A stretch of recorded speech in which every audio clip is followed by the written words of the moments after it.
Why is it that after reading so many books and hearing so much wisdom, we still can't stop scrolling through short videos, and we instantly crumble the moment we face temptation? 2000 years ago, Ananda, one of the Buddha's foremost disciples, faced a similarly embarrassing predicament. While out begging for alms alone, he was lured into a trap by a mantra. Was this due to the overwhelming power of an external force, or was there a signal receiver deep inside his own heart working in secret? In this episode, we start with this extraordinary encounter from Volume E of the Shurangama Sutra to deeply deconstruct the frequency of desire. Why do certain mantras strike your weakness instantly? Manjusri as decisiveness when you are deep in the mire. Why is the most compassionate rescue often a merciless dragging away?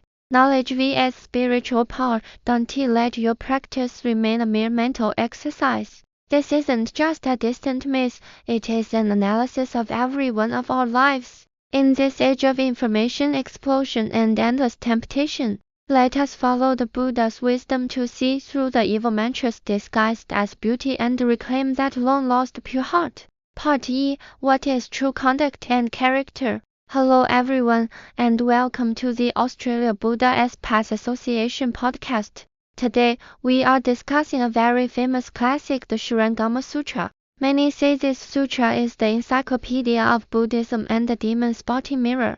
But today, we won't talk in abstractions. We want to start with a conversation between a teacher and a student about a word we all care about, conduct. In the opening of the Shurangama Sutra, the great arhats and bodhisattvas are described as having perfected their majestic demeanor changing way. In plain language, some might say this means they knew how to behave and followed the rules. However, our teacher raised a very interesting point. Nowadays, the standards for conduct are a mess. In the professional world, some think acting like a lapdog to please the boss is good conduct. Others think being selfish just to ensure they never lose out is good conduct. So, what is the majestic demeanor mentioned in Buddhism?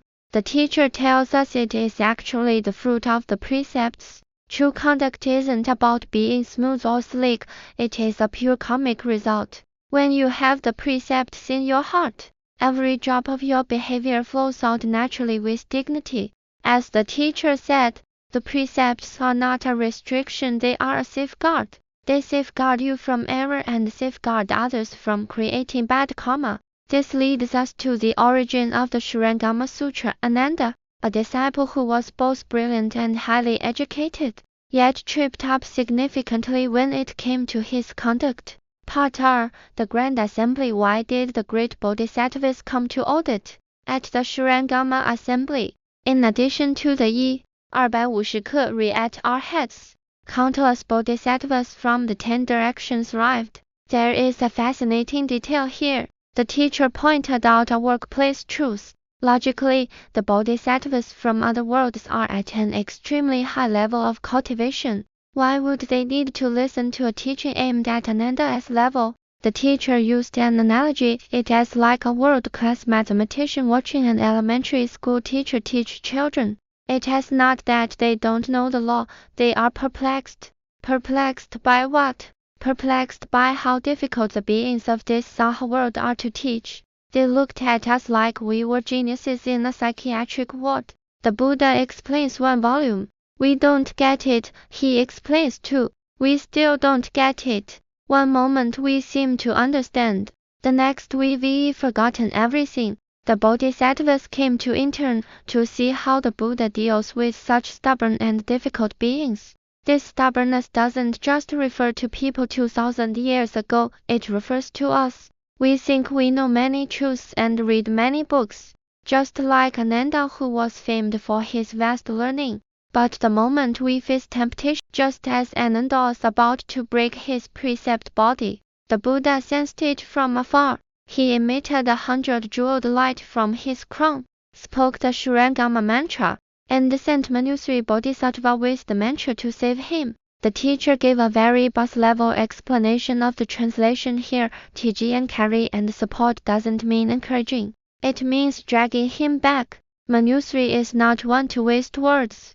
He didn't go there to persuade Ananda, saying, "Oh, you shouldn't be here. Come back with me." He kicked down the door, extinguished the evil mantra, grabbed Ananda with his left hand and Matanji with his right, and flew them both straight back to the assembly. This grabbing is actually a form of great compassion. When you are sinking in a swamp, you can't save yourself, you need a powerful external force to pull you out. Manjusri's sword that cuts through the web of love is that very force. This tells us that on the path of practice or breaking bad habits, we sometimes need that shameless decisiveness. Stop bargaining with your desires, saying just 5 more minutes or just 1 more bite. Being dragged away instantly is the most effective cure. Part 2. Ananda's regret. Knowledge is not spiritual power. Upon returning to the assembly, Ananda did something we can all relate to. He wept bitterly. Ananda regretted that he was famed for his vast learning, but had not yet perfected his spiritual power. In modern terms, this means I know all these great truths, so why am I still failing at life? Or I've read so many books, so why do I crumble the moment something happens? The teacher explained that Ananda realized his past learning was just scholarship and had not been transformed into concentration samadhi. Without concentration, the connection between the senses and their objects cannot be severed. Habits. The dust are like thick mud plastered over the heart. To not yet have perfected spiritual power means your emotional consciousness and habits are still deep-seated. Before the other person even moves, your heart has already moved, and when they push a little harder, you surrender. So, Ananda asked the Buddha for the initial expedient Chufanbian. He wanted to know, for those of us who haven't even started and are covered in habits, what is the very first step? Part 2. Modern revelation. The evil mantras in our lives. To wrap up, let's talk about what this scripture means for us today. We are currently in the Dharma ending age. As the teacher said, it is like a great tree that has withered, where only the tips of the branches are still alive. In this era, temptations are 10,000 times greater than in Ananda's time. Full notification. Every one of us is Ananda. We've gone to university, learned professional skills, and listened to countless life coaches. Yet we remain fragile in the face of life's pressures, emotional conflicts, and temptations. As the teacher said, why was Manjusri able to drag Ananda away? Because at that moment, there was still a tiny spark in Ananda's heart that wanted to leave the swamp.